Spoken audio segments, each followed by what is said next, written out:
mantras of our Divine Mother. Our Divine Mother says, He whom we saw yesterday is on earth. His presence is enough to prove that a day will come when darkness shall be transformed into light, and thy reign shall be indeed established upon earth with love and blessings, abolishing Mother. the agent and the act. So now his spirit shone out, wide, blank, pure. His wakened mind became an empty slate on which the universal and soul could hide. An exceptional hour. Our Divine Mother says, people sleep, they forget, they take life easy. They forget all the time. But if we could remember that we are at an exceptional hour, a unique time, that we have this immense good fortune, this invaluable privilege of being present at the birth of a new world, we could easily get rid of everything that impedes and hinders our progress. So, the most important thing, it seems, is to remember this fact even when one does not have the tangible experience, to have the certainty of it and faith in it, to remember always, to recall it constantly, to go to sleep with this idea, to wake up with this perception, to do that, all that one does with this great truth as the background, as a constant support, this great truth that we are witnessing the birth of a new world. We can participate in it. We can become this new world. And truly, when one has such a marvelous opportunity, one should be ready to give up everything for its sake, says our Divine Mother, from the collective works of our Divine Mother, Volume 9, page 158.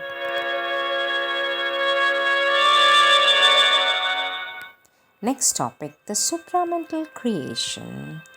Our Divine Mother says, in the supramental creation, there will be no longer any religions. The whole life will be the expression, the flowering into forms of the divine unity manifesting in the world, and they will no longer be what men now call gods. These great divine beings themselves will be able to participate in the new creation, but to do so, they will have to put on what we could call the supramental substance on earth. And if some of them choose to remain in their world as they are, if they decide not to manifest physically, their relation with the beings of a supramental world and the supramental earth will be a relation of friends, collaborators, equals, for the highest divine essence will be manifested in the beings of the new supramental world on earth. Our Divine Mother says, when the physical substance is supramentalized, to incarnate on earth will no longer be a cause of inferiority, quite the contrary. It will give a plenitude which cannot be obtained otherwise. But all this isn't future. It is future which has begun, but which will take some time to be realized integrally. Meanwhile, we are in a very special situation, extremely special, without precedent. We are now witnessing the birth of a new world. It is very young, very weak, not in its essence, but in its outer manifestation, not yet recognized, not even felt, denied by the majority. Ring could join no more in the enormous spaces of the self. The body now seemed only a wandering shell. His mind, the many frescoed outer court of an imperishable inhabitant. His spirit breathed a superhuman air.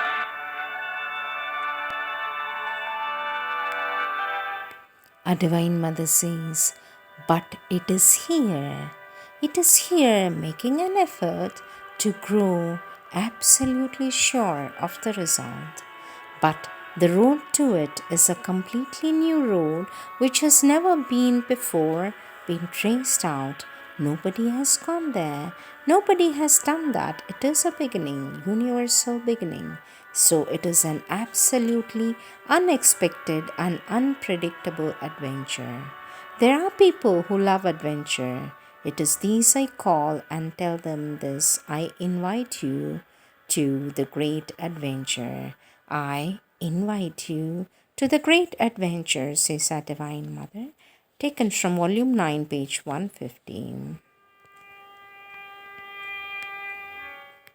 Our Divine Mother says, O Divine Light, supramental reality, with this food penetrate the whole body, enter into every cell, establish thyself in every atom.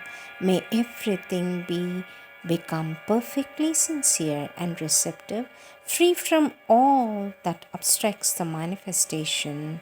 In short, open to thee all parts of my body that are not already thyself. Stated by our Divine Mother, 16th Jan 1958, taken from the Collective Works, Volume 13, page 58.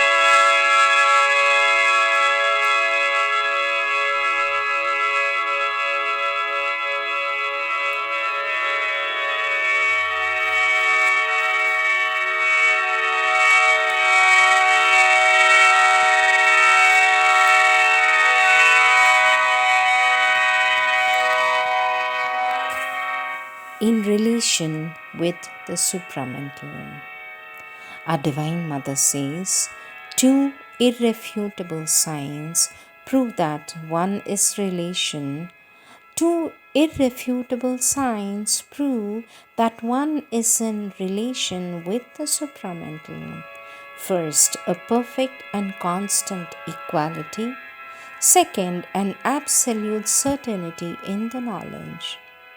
Our Divine Mother says, to be perfect, the equality must be invariable and spontaneous, effortless towards all circumstances, all happenings, all contacts, material or psychological, irrespective of their character and impact. No small, death-hunted creature more. No fragile form of being to preserve from an all-swallowing immensity. Our Divine Mother says, the absolute and indisputable certainty of an infallible knowledge through identity. Stated in Feb 1961, taken from the Collective Works 15, Volume 15, page 110.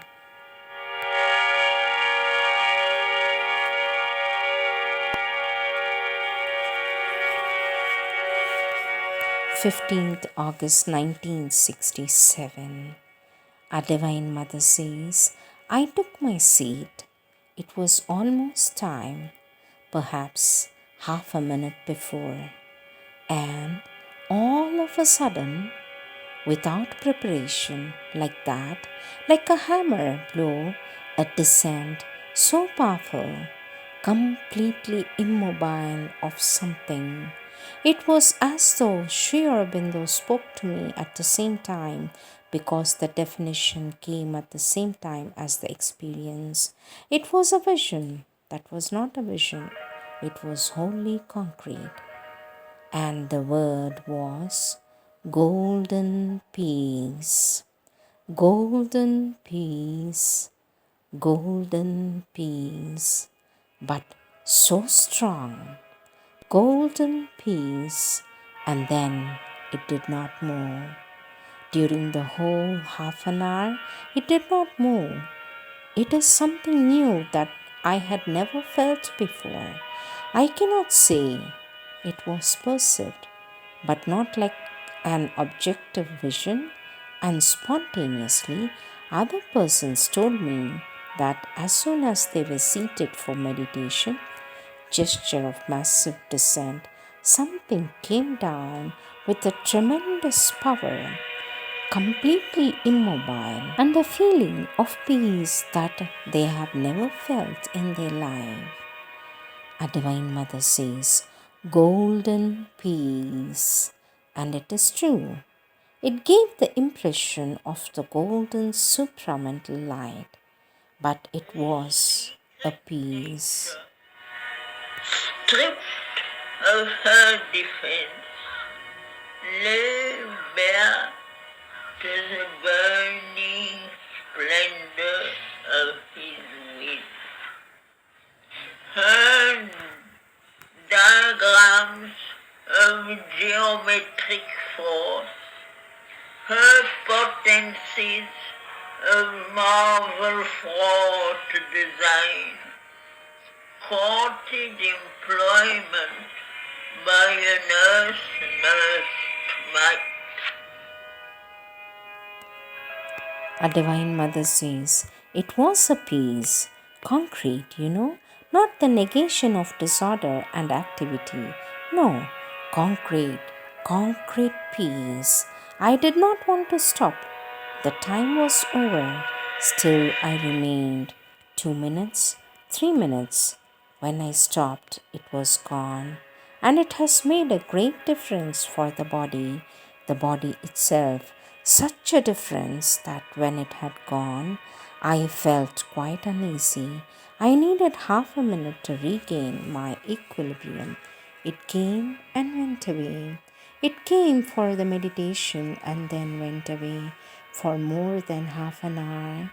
35 minutes, says our Divine Mother. From the Collective Works, Volume 15, page 424.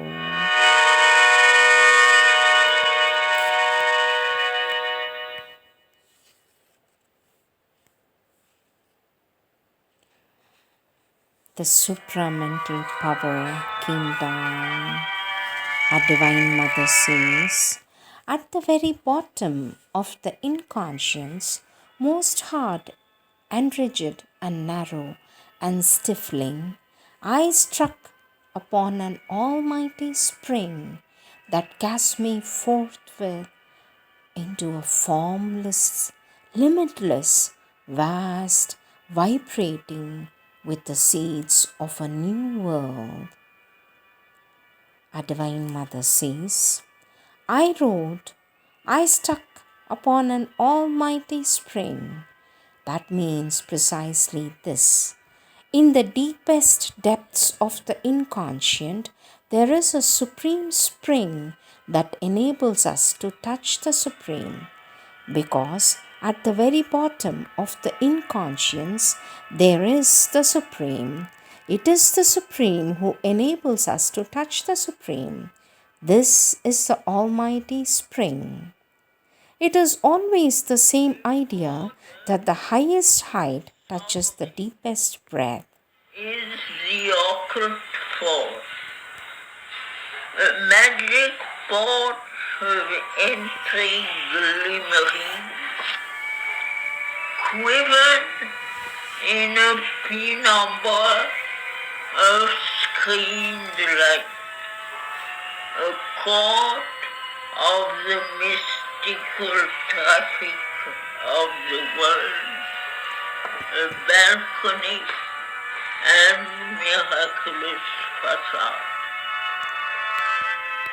Our Divine Mother says, it is the Supreme who enables us to touch the Supreme.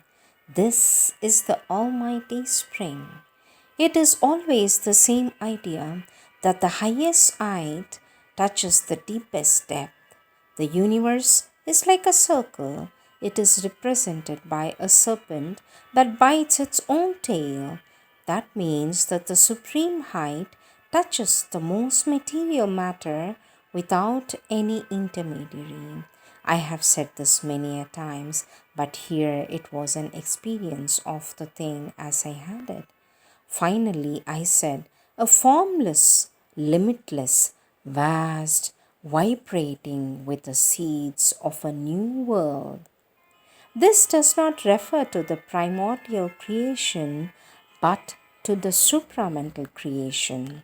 So, this experience does not correspond to a return to the supreme origin of all. I had altogether the impression that I was projected into the origin of the supramental creation. It is something of the supreme that had already been objectified precisely for the sake of the supramental creation. Our Divine Mother says there was, in fact, this entire impression of power, of warmth, and of gold. It was not fluid, but like a powdery mist, and each one of these beings was like living gold, a powdery mystery. A powdery mist of warm gold, one cannot call it bright, nor can one call it dark, neither it was light, a multitude of small points of gold, nothing but that. One could say that they touched with my eyes. One could say that they touched my eyes, my face, with a tremendous force.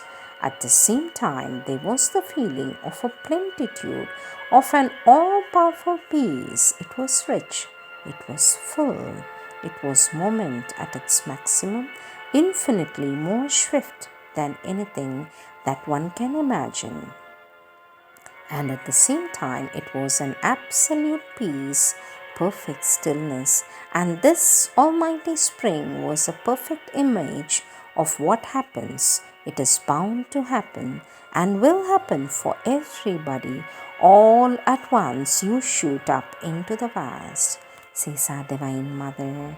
From the Collective Works, Volume 15, page 384.